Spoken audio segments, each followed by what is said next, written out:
So as you guys know, I bought a one-way ticket from Birmingham to Bangkok, and surprisingly the biggest shock wasn't actually moving to a new country, but it was this. I've always wanted this, right? I've always wanted like freedom and everything, and now because my plans are so indefinite and I've got so much freedom, it's a bit like, whoa. So that was me 2 months ago. I was living at home, feeling pretty low. I had no freedom since moving back home after graduation, and all of the rules, all of the nagging, all of the pressure, you know, living in my parents' home wasn't really like the best situation for me. It's been like a really short journey so far, so only like 3 days, but there's been ups and downs already. The first night obviously I was a bit like clueless and a bit lost. It's a bit like scary almost, or a bit like overwhelming. Well, I don't even know what to do. Freedom is great, but when I first got here, it took me a few days to get used to the fact that I have no job, no parents, and no one to tell me what to do. Like, my life is literally in my hands. And also, when I first got here, I was a little dazed by the transition. It had been a while since I'd been travelling, and I read a lot of stuff online, and you know, I was really paranoid. Oh my god, guys, I finally got to a freaking hostel. I was going to walk it, but it was going to be like 50 minutes, and I probably would have gotten lost, and plus like, it's a completely different country with like random people that could just con me or just take me somewhere random, and yeah, dangerous in that sense. You know, it's funny I say that. Guys, so you know how before I left to Thailand, people were saying to me, oh, Thailand's dangerous. Mom was like, be careful, etc, etc. Well, it's totally safe. Like, it's 4 AM and I'm walking back home and I'm alive. Look how cool this hostel is. Look at the beds. Like, that's my bed here. And it's got a curtain, so you have a little privacy. I think it's a bit noisy outside, but it's a nice place, this is. So yeah, moving out of my comfort zone, that was the biggest shock. But then there was like another shock. And then let's go into here. There's literally no one in here though. I don't think yeah, there's no one in here. It's just me for now. But yeah, I'm really sticky and hot right now. I haven't showered or like brushed my teeth in like 2 days. So I'm gonna get fresh and I'll come back at you later.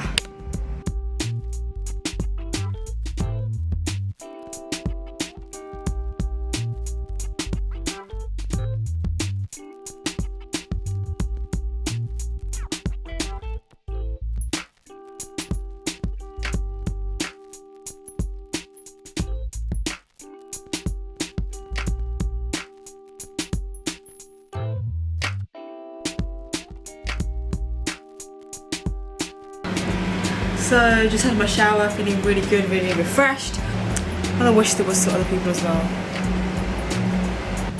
I want to meet people throughout meetup and stuff on Couchsurf. Okay, so I want to make friends, right? So I'm like to people, I always want to meet up and things like that. And this person on Couchsurf was like asking me where I was, and I told him where I was, and he was like, oh, that's too far, I'm in this place. Why don't you just come over and stay at mine, because it's going to be too far to go back to yours at the hostel. And I was like, no, I paid for my hostel. So that was one situation. Like, couch surfing in that case was just sex surfing, and because I was literally just like, do you want to meet up and like show me around, or we can just hang out. But yeah, and then another time it's this other person who yeah, I've been speaking to through Facebook, and then like they don't really want to meet me, but they suggest that I stay over at theirs. So it's like another similar situation, and it kind of made me feel upset, because I was just like, Jesus, can like people not meet up without like me staying over at theirs? Like, yeah, I can't really make friends, can I? So yesterday was a bit of a bad time, and then today's been better because I spoke to the hostel owner. Talking to him was really good, and like that made my day so far, like really positive and stuff. And yeah, so it's basically been ups and downs, because traveling is great and that, but I do want to connect with people and I do want to meet people. Obviously that's like one of the best parts as well.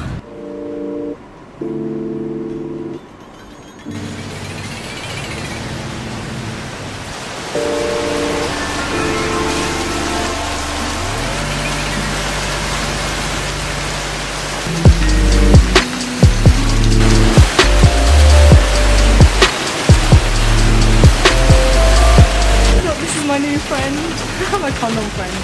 Look at these.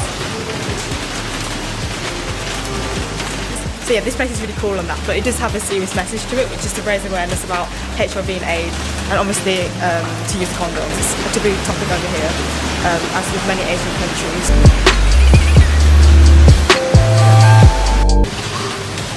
And this is the guy who created it.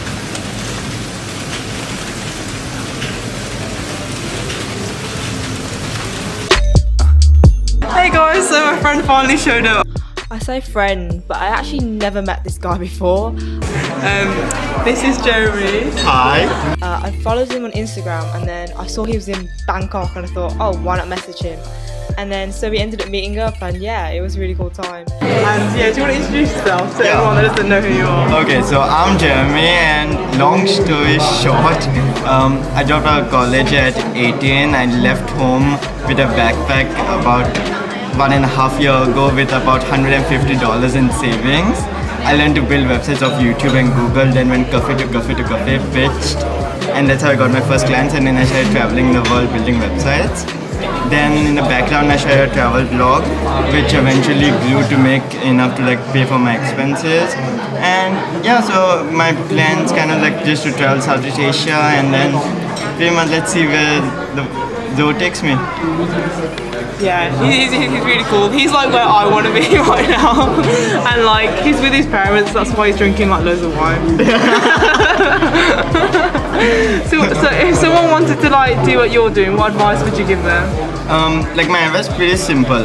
Take a skill that you like or are interested in, get very good at it. Like maybe not the best, but get good at it. Like decently, like any skill. It could be web design, video editing, whatever. Get good at it, and then start doing that skill for people that will benefit from it, either as a service or start a business around it.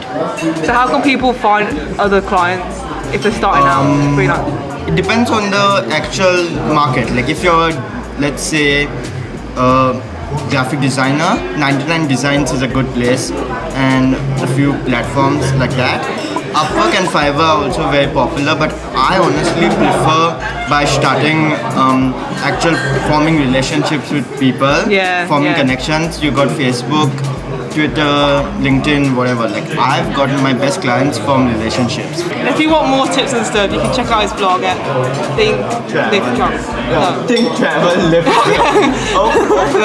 Which order is it? The link will be in the description. Okay, I'll link it later. Guys, he's got useful tips, you should check it out. Is this all your bag? No, my actual bag's a little bigger. Oh my god, you only got one bag? Yeah, and